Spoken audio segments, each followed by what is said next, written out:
नमस्कार, मी अर्चना गावकरच्या रेसिपी या चॅनलवरून स्वागत. आणि मी तुम्हाला मोडाच्या मटकीची छान अशी झटपट बनणारी भाजी दाखवणार आहे, मसाला भाजी. तर त्यासाठी इथे मी कांदा असा फोडून घेतलेला आणि सुकं खोबरं घेतलेलं आहे.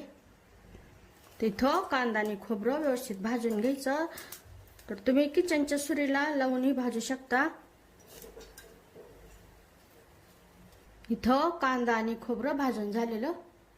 मिक्सर मधून बारीक करताना खोबरं थोडं कट करून घ्यायचं.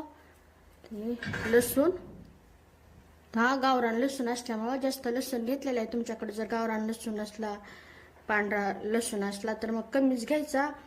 तर लसूण जर जास्त वापरला तर भाजीला उग्र अशी चव येते. गावरान लसूण या रंगाचा असतो. कोथिंबीर, थोडं अद्रकीचा तुकडा, सगळं साहित्य मिक्सरला बारीक करून घ्यायचं. गरज पडली तर किंचितसं पाण्याचा वापर करायचा. भांड्यामध्ये तेल टाकायचं. यामध्ये आता ही मोड आलेली मटकी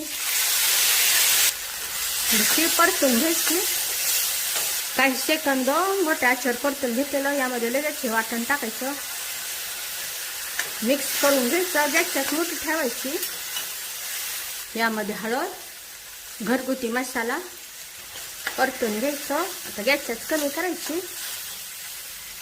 कांदा खोबरं भाजून घेतलेलं, फक्त अद्रक कोथिंबीर लसूण कच्चं, तर त्याचा कच्चेपणा जाईपर्यंत थोडंसं परतून घ्यायचं. छान असा सुगंध सुटेपर्यंत. थोडासा टोमॅटो, सगळं साहित्य तुमच्या प्रमाणानुसार आवडीनुसार घ्यायचं. परतून घ्यायचं. गॅसची आच मध्यम ठेवलेली आहे. हे मिक्सरच्या भांड्यामध्ये वाटण केलेलं, तर त्यामध्ये पाणी टाकलेलं. वाटण कधी वाया जाऊ द्यायचं नाही. तर पाणी तुमच्या गरजेनुसार पाणी वाढवायचं. तुम्हाला रस्सा लागत असेल किंवा थोडीशी दाटसर ग्रेव्ही, तर मी थोडीशी दाटसर ग्रेव्ही बनवणार आहे. मोड आलेले मटकीला शिजायला वेळ लागत नाही, त्यामुळे पाणी टाकताना प्रमाणातच पाणी टाकायचं. पाणी टाकून झालेलं.